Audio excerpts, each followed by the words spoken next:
Honorable Ministers, Assistant Secretary General of the UN in charge of safety and security,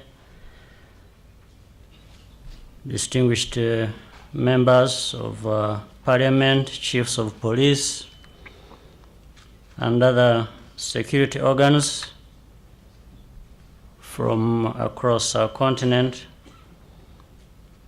Excellencies, ambassadors, and heads of international organizations, command post exercise participants,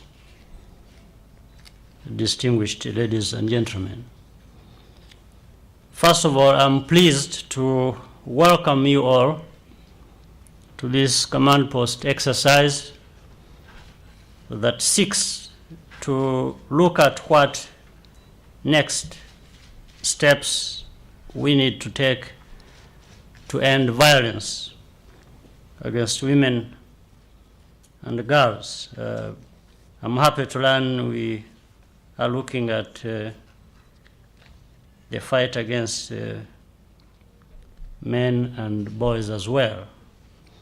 So I'm sure we should be uniting in that fight as well. It is good to see that Africa's security organs are at the front line of this battle, for indeed it is also a security issue of great concern that needs to be confronted seriously and in a coordinated manner. I'm sure you agree with me that for far too long, women and girls continue to be subjected to diverse forms of violence, most of which are gender-based.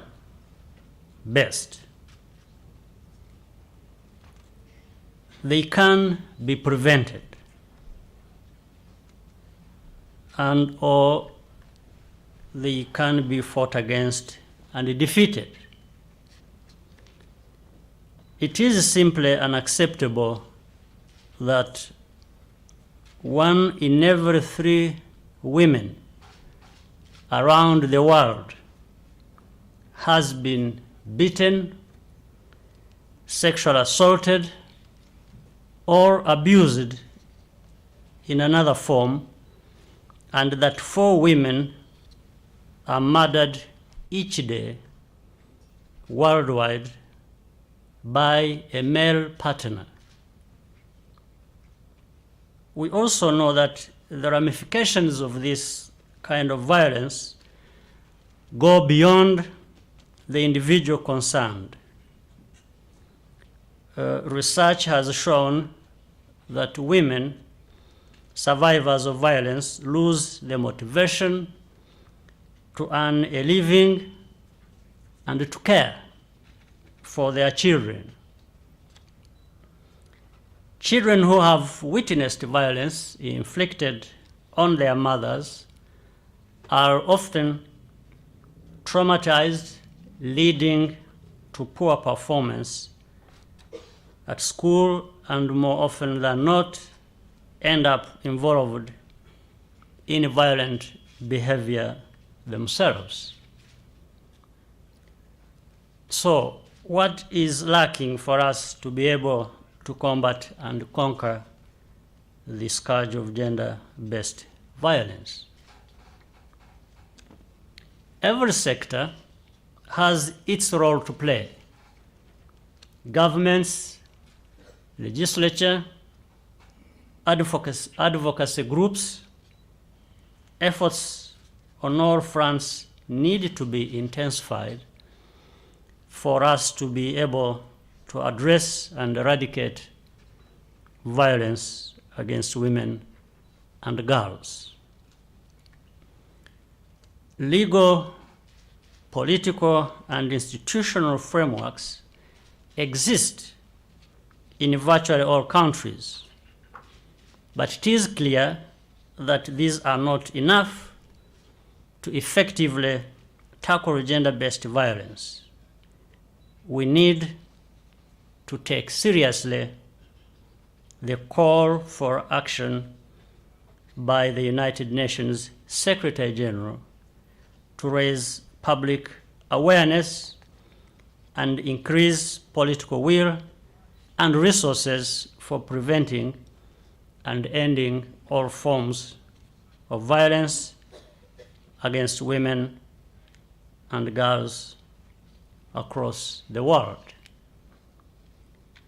Distinguished ladies and gentlemen, today we shall focus on the critical role of the security sector that is charged with maintaining law and order and protecting the population both in times of peace and war. First of all, issues of how to handle violence against women and girls should form an integral part of the training and operational guidelines of security and law enforcement agencies whose personnel are more likely to be confronted with it in conflict situations and day-to-day work. We must have the capacity for early detection, quick response, and appropriate redress to the victims. Also, there needs to be in-house sensitization to ensure that security forces do not inadvertently perpetuate the culture of silence around violence against women and girls.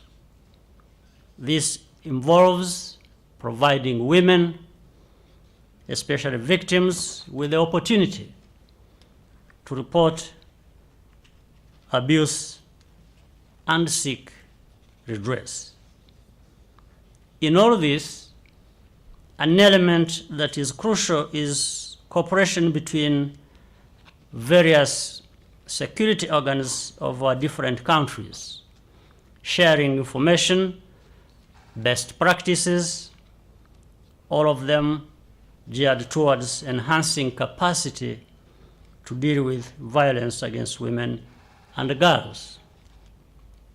This way we can harmonize practices and procedures to deal with the problem.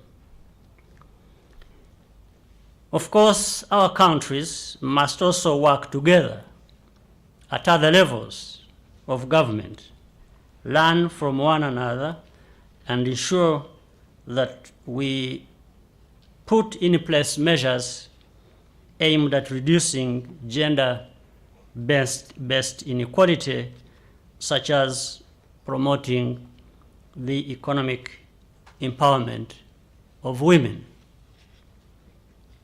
We have examples in the region and beyond that action against gender-based violence is taking root. In Rwanda, for example, ending violence against women and girls is not only a moral duty and legal obligation, but also a definition of who we are as a nation. And by the way, let me also add that we should not allow some things to be established that will lead people to believe that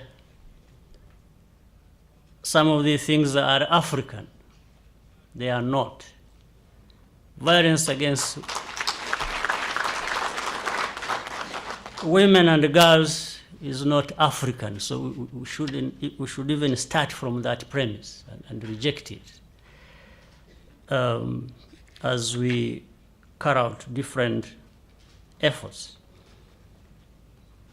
Let me say, therefore, that in Rwanda, that's why, for instance, we have set up one-stop centers at the National Police, hospital, and in the districts, as well as gender-based violence desks at the Ministry of Defense, at the National Police, and at the Rwanda Correctional Services.